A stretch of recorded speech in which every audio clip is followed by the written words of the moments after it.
Алдыңғы сабақта біз сіздермен есімдік тақырыбын өткен болатынбыз. Есімдіктің түрлерімен де таныстырып өттім. Соның бірінші түрі жіктер есімдігі. Бүгінгі тақырып бізде осы болмақ. Енді жіктер есімдігі. Жіктер есімдігі дегеніміз балалар, мен, біз, сен, сіз, ол сөздері жіктер есімдіктері деп аталады. Жіктер есімдіктері жіктеледі де, және септеледі де, мұқият қарап алайық, қандай есімдіктер жіктер есімдігі болады. Енді келесі, мен сіздерге қазір осындай тапсырма орындатамын.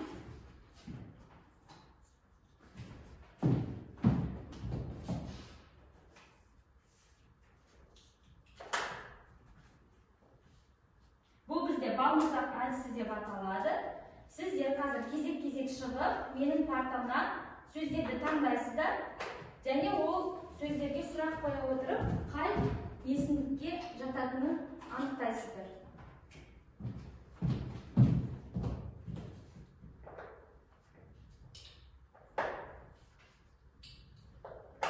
Кім шығады бірінші? Шыға өздері. Мына жердегі сөздерді таңдаймыз, кез келген. Таңдаймыз. Қандай сөз түсті саған? Ұстассың. Ұстассың. Сен ұстассың. Сен ұстассың, жабыстырамын мемағын. Жақсы, келесі. Шыға өтіп, мына жердегі сөздерді таңдаймыз. Кез келген. Оқи ғой, сөзің қандай шықты? Кәсіпкер. Кәсіпкер.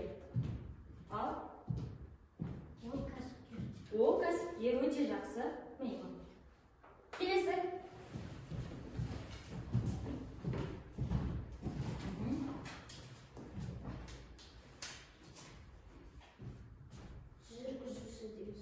Жүргізуші. Ал? Қалай болады? Қай есім болды? Ол жақсы. Үстінен жабыстырады. Келесі. Шыға қояды.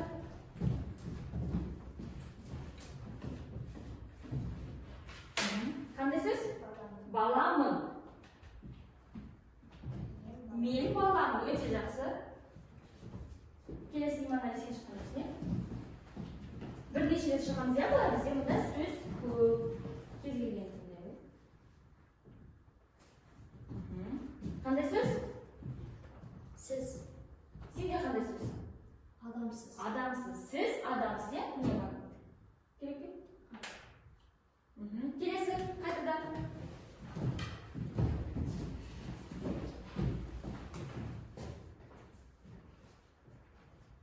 Қандай сөз?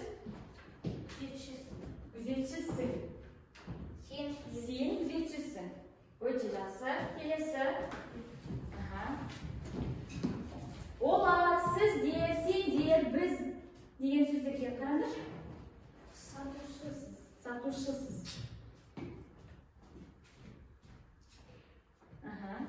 Сіз сатушысыз, өзіңіздің сөзіңізді оқып отырасыз балалар. Келесі, тез-тез.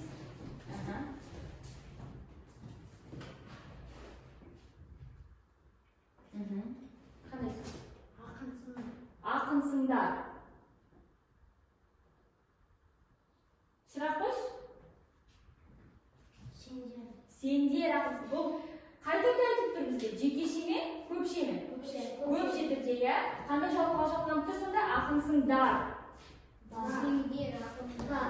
Дар деген. Жақсы. Жақсы. Тағы шығазды болар? Кім шыққысы келеді? Шыға өздері. Енді сен әлі, олар немесе сіздер дегенге тауып көрші мұнда сөз. Олар және сіздер, және біз деген болмай қалыпты. Қандай сөз? Сіздер болады, жақсы. Иманали шыға қойшы. Олар деген сөзге тауып көрші. Олар.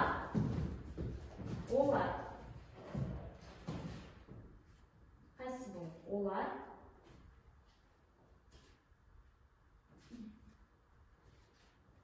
Сұрақ қалады.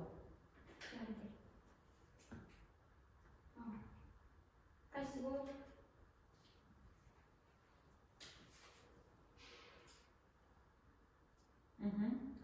Қалай бұл? Қонақсыздар. Оларға жата ма ол? Жоқ. Қайсына жатады? Сіздер. Жабыстыра ғой. Аржасың ба? Жай шыға қояйық.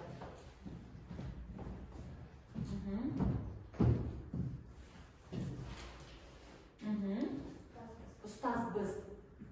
Қайсына жатады? Қайсы кетті?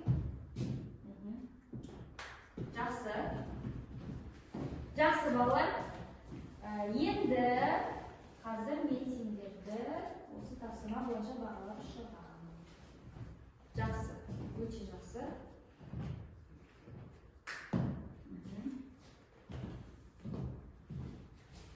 Енді келесі балалар. Сіздермен қазір интербелсенді тақтамен жұмыс жасаймыз, я? Бұл жерде де бір-бірден бала шығып отырып, кез келген ұяшықты таңдайсыздар, ұяшықты артында сіздерде сұрақ тұр. Ал қайсымыз шығамыз? Шығамыз, әрі? Кез келген ұяшықты басып. Оқи ғой сұрақты. Үйген ұзын мойынды ақ қауырсынды халық киелі санайтын құс аққу. Аққу, жақсы. Тексерейік. Дұрыс па балалар? Дұрыс. Келесі кім шығады? Інжу шығады. Енді сериалінден басқасын таңдайсың. Төртбайдан басқасын таңдайсың.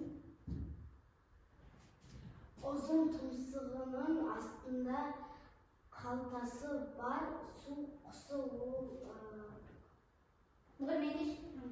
Кім біліп отыр? Қалтасы бар.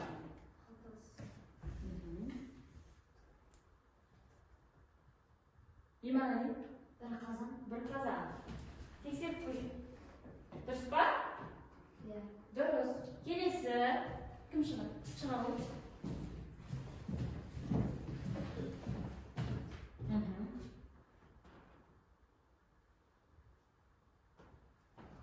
Мойны ұзын сирағы сидиған ірі жыл құсы.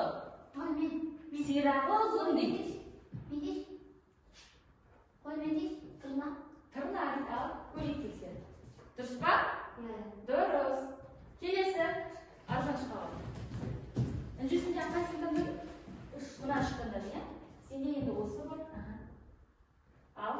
Өзіңнің атын атап шығаратын тұсы ала көктем құсы. Қалай аталады? Өзінің атын атайтын. Көке. Ал тексерейік. Дұрыс па? Келесі. Бағдәулет қалды. Бағдәулетте осы екеуі бар, үстіңгі екеуі бар. Жарғақ қанатты түнде шағын құс. Үкі дейді. Ал? Жарғанат. Үкі ма жарғанатты қойды? Бұл бізде не Бағдәулет? Жарғанат. Жақсы, келесі. Бізде бірінші ұяшық қалды, кім шығады? Шығады. Жарайды, сен шығып қойды. Біріншісі, ең біріншісі. Сенден ұнатында не Бағдәулет? Жоқ. Ой. Ол маңқында да бұл. Ал? Орманда бақта жүретін дауысы әдемі кішкентай әнші құс бұл. Дұрыс па? Жақсы балалар. Керемет. Енді осы тапсырма бойынша өз-өздеріңді бағалай қойыңдар. Кім қалай жауап берді? Кім таба алды жаңағы құсты? Ал, Бағдәулет, өзіңе қанша бал қоясың? 7 қоясың. Інжу. 6. Кім? Аржан. 7 қоясың. Сен әлі? 10 қоясың. 9 қоясың. Жақсы. Ендігі кезекте балалар.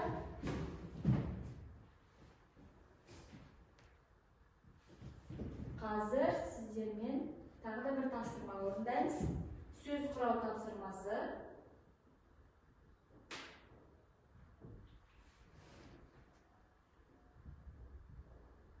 Есімдікті табыңыз дейді, я? Қазір, ең бірінші сіздерде 7 есімдік берілген, я? Ең бірінші сендер деген есімдікті тауып сызып көрсетесіздер. Бірінші сендер ме? Ал қараңдар қол көтеріп шығамыз. Мұғалім басқасын таптым. Қайсысын таптың, шыға бер. Мен әлі біріншісін істеймін. Сенде ма? Екеу таптым мұғалім. Біріншісін белгіле. Сенде өте жақсы. Ішіне Табылды жасы жаныңыз. Келесі, Бағдәулет. Қайсыңыз тауып тұрсың сен? Мен. Жасы жанды. Келесі. Шыға ғой жарайды, бізден бір жеті сөз. Сіздер деген таптап, бізде олар, ол, сен, біз деген қалды. Үнсіз шыға ғой.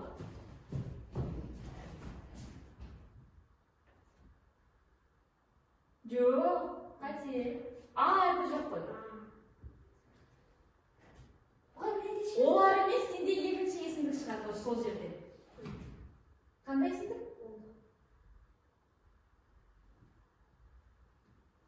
Ол. Келесі. Бізде олар, сен, біз деген есімдіктер қалды. Сен деген Аржа шыға ғой. Қайсында оласың?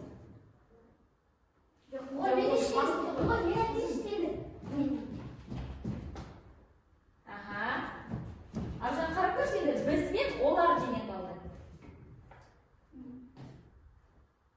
Тігінен, көлденеңнен. Біз деген таптың, е? Қайдадан баса ғой? Енді бір сөз ғана қалды. Иманәлин шыға ғой, ойлан. Олар. Олар. Мұғалім, мен Қазір өзі қарай. таптым мен осы. Сен шықтың ғой тақтан. Қазір Иманәлин тауып көрсін. Мұғалім, мен ұштым болдым. Тек тігінен, көлденеңнен ғана емес, осылай да қара. Мұғалім, таптым. Қиғашынан да болуы мүмкін. Мұғалім, мен шеш. Соңына шейін бар. Тағы да бөлек. Соңына шейін бар.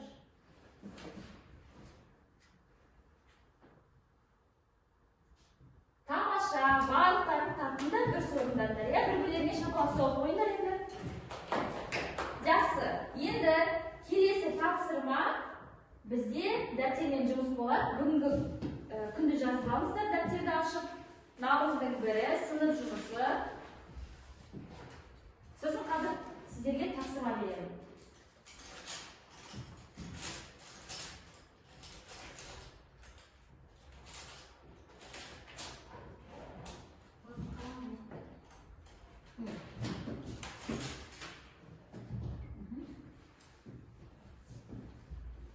Иманәлин жаздың ба?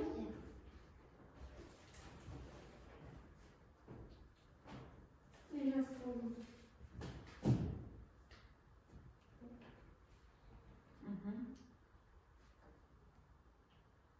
Болсаңыздар, қазір мен екі жақта, екі топ болып отырсыздар ғой, сіздерге пазл құралы әдісі арқылы тапсырма беремін. Мынау сіздерге бірге орындайсыздар. Пазлды құрастырамыз. Содан кейін тыңдаймыз тапсырманы сіздер.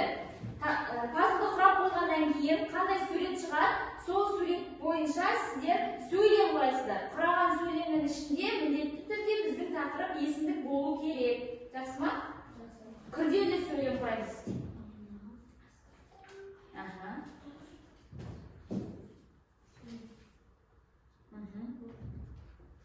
Ал енді сөйлем, ақылдасып. Сөйлем құрайсыздар. Иә? Нәтижеден қарайсың. Мысалы мынау. Мынау бойынша ма? Немесе мынау бойынша ма?